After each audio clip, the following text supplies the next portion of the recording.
Hello everyone and welcome to my YouTube channel. This video is about flying cross country in the ASW-20. This was my second cross country and I flew about 183 miles as scored on OLC. The ASW-20 was made in various models and mine is the 20B, which has flaperons. The wingspan is about 45 feet.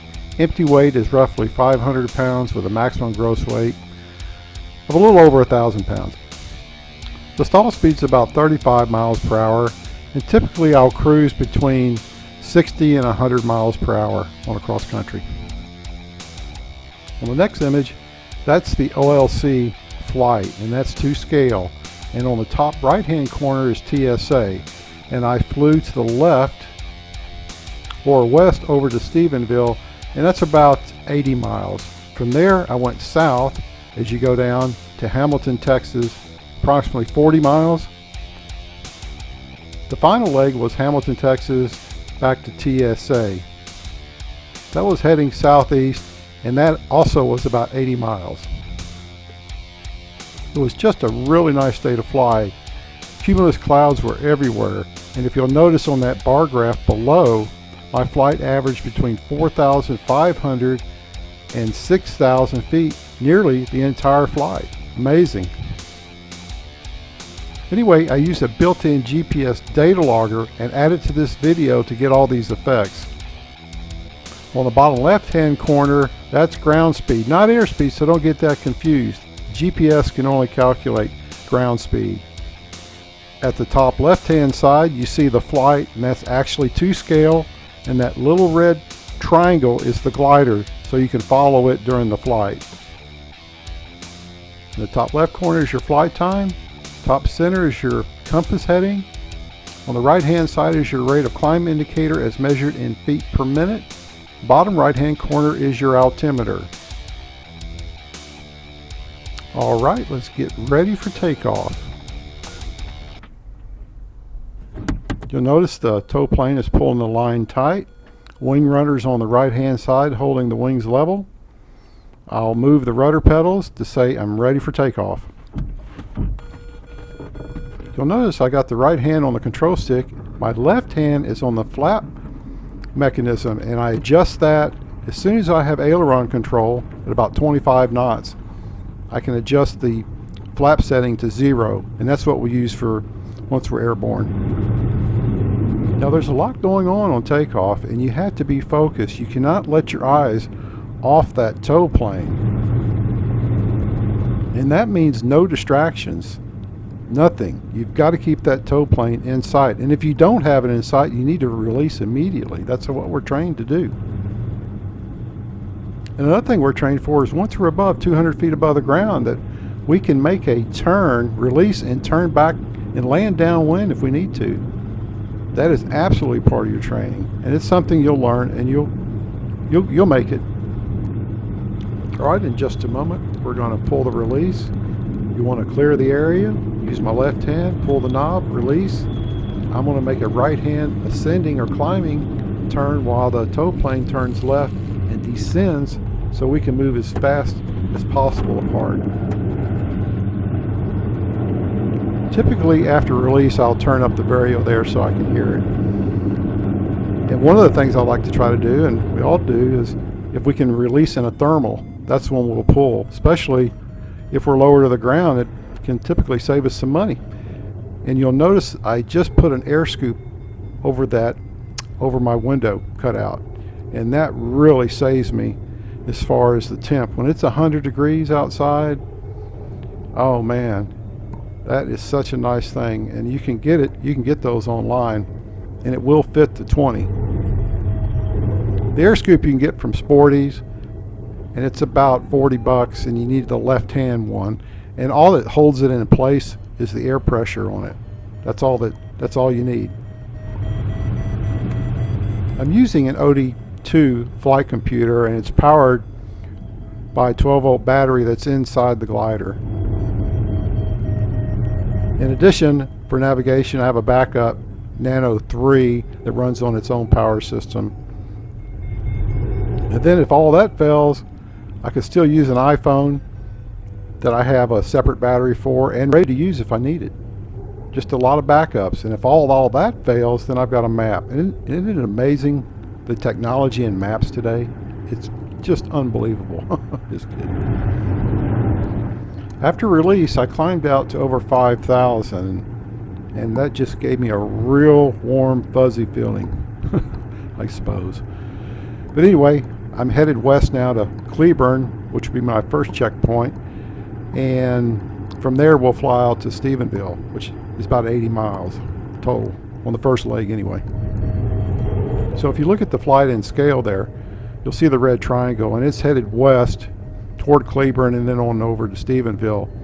And you can continually watch that to kind of get an idea of where I am in the flight. So on the second flight that I made here, which about 180 miles, I didn't use negative spoilers at this time. I was flying conservative about 60 knots the entire way, and really that's just too slow. This bird can fly a lot faster, and now that I have more experience flying it, I definitely am flying faster. But like my instructor said, you can fly as fast as you can, but it's never enough. Kind of get that now. Now on the way to Cleburne, there's another little private airport that I can land at that has an asphalt runway, 1,600 feet long, and I have landed out there before. And the luxury is we can get a tow out. We don't have to bring a trailer, thank goodness. So anyway, the flight was about 4.5 hours, and my average ground speed was a whopping 37 miles per hour. Well, I get it. My training was a PW5, and you know what kind of speed you can get out of it. But I'm learning, and it just takes time. You just got to practice it, and now I'm using negative ailerons or spoilers and can fly a lot faster over the course, and you'll see some of those videos in the near future. If you notice my left hand, I just moved it back to thermaling flap, and I'm not going to circle in the thermal, but I'm going to slow down in the lift, and that's really important. Look at that beautiful cloud I'm coming up to now. So I'm slowing down in the lift, we speed up in sync, and we even speed up faster in heavy sync. So when we have a day where there are cumulus clouds around, they help us find the lift. They can tell us where those thermals are. And we don't necessarily fly directly from point A to point B. We follow the clouds. Now, obviously we want to fly toward our destination, but we can vary it 20 to 30 degrees. And another thing you don't want to do, is what I was taught, is to fly in the blue, areas where there's no clouds. And where that might be.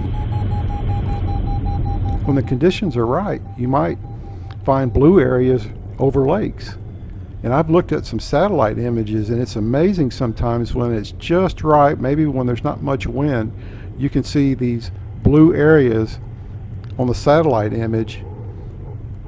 Pretty amazing. As part of your training, you're going to learn how to land out, as we call it, land in a field somewhere. That's all part of your training. And probably the biggest limitation, at least for me and probably for a lot of other glider pilots, is the fear of landing out. And that, I'm sure, limits what we can really do if we didn't have that in the back of our mind, right? Well, it's for me, that's for sure. And you know that we've talked about this before. What is a license to fly? What is that? It's a license to learn, isn't it? That's what it's all about. And I'm very fortunate where we fly at TSA. We have over 200 members, and I calculated we have over 3,000 years of experience. If you add it all up. I'm just kidding, but probably a good guess anyway. So when you fly at a club, you have a lot of people with a lot of experience that can help you, and it's all about asking questions, asking for help, and learning from the senior guys that fly, and the young ones too. All right, looking at that red triangle, looks like I'm over Stephenville at this time, climbing out into a really nice thermal here to the left. over 5,000 feet at this time. I'm probably going to work it as high as I can go, and then we'll start moving toward Hamilton here very shortly. As far as my glider flying experience, I've got about 4 years now flying gliders, and at the club we fly the two-seater ASK 21. After flying that, I started flying a PW5 and a 126 that we have at the club. I'm power rated, and then of course I have my glider add-on, and that's what I did at the club. It was just amazing to get all the help and get me over the hump so I could pass the flight test in the oral. Wow, take a look now. We're moving south toward Hamilton, and looks like I got a really nice thermal there up to almost 7,000 feet. And that just makes you feel real good. You can fly, some of them say maybe 8 miles per 1,000 feet of altitude consumed. So 8 times 6, so technically maybe I could fly 48 miles without ever catching another thermal. And that's just amazing to me, considering I was flying a PW5 that I would calculate it at 4 miles per 1,000. So this is like double the glide ratio. And when you get up this high, the air really cools down and it feels so good. It could be like 65 degrees outside or 60 degrees, and on the inside it just feels so good to the soul. Still flying nice and high, and Hamilton is just about there. They have a really nice club there, glider club, that you can check out online too. Another thing that we carry on us is water, and we need a lot of water when we're flying. You don't want to get dehydrated. They teach this over and over to us, and I'll bring what's called a Camelback, and it's got a line behind me. You can't see it, and then I can drink out of it. And I've consumed, let's see, 16 ounces, at least 3 or 4 of those 16 ounces in a 4-hour flight. Got to keep hydrated at all times. All right, we're on our next final leg, coming back to TSA, and from Hamilton to TSA is roughly 80 mile flight. And you'll see my altitude at 6,500 or so. We're headed back, and I won't need too many more thermals.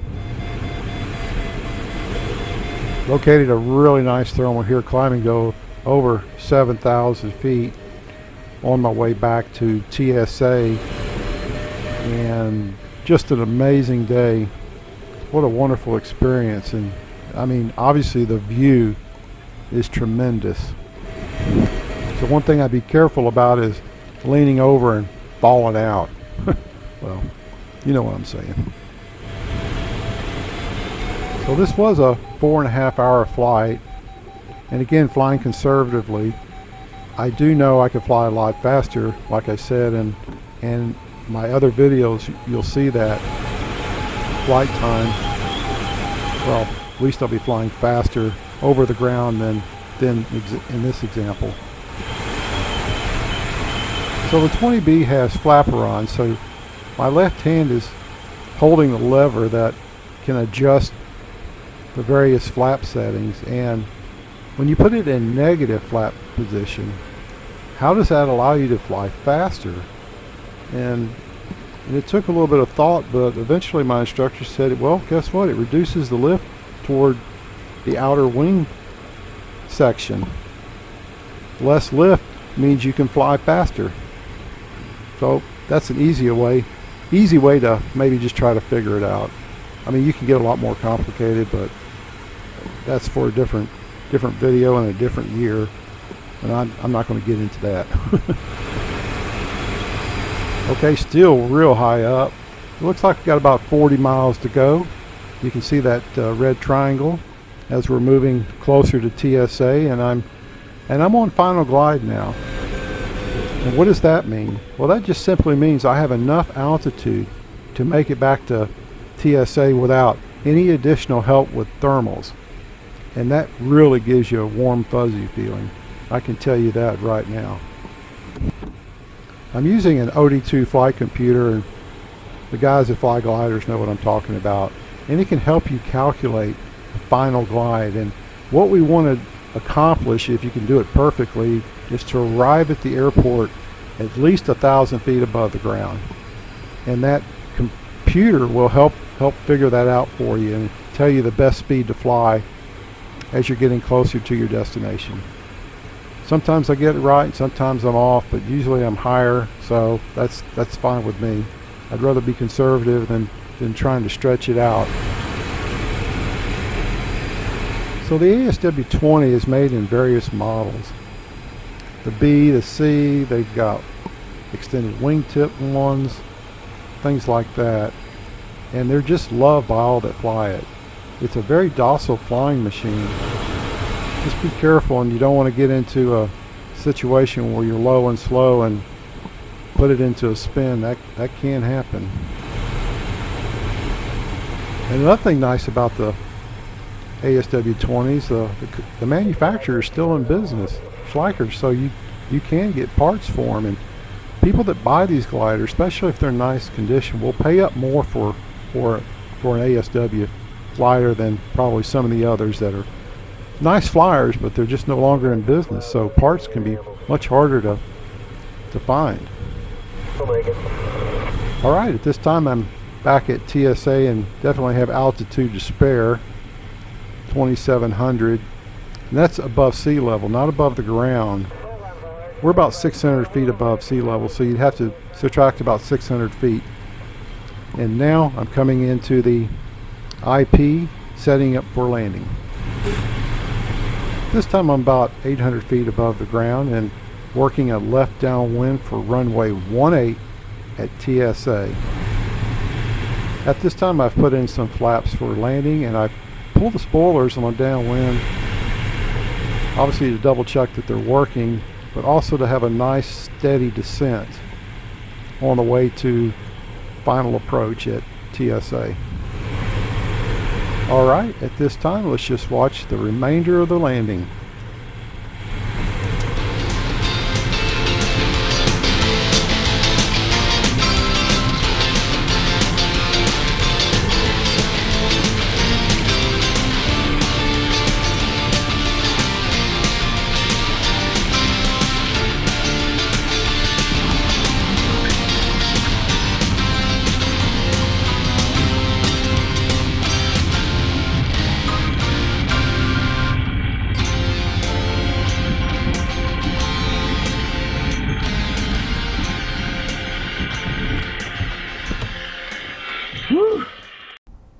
Well, I hope you enjoyed this video. Be sure and look up all my other videos about flying gliders and sailplanes. You guys have a great day, and we'll see you in the air next time. Bye-bye.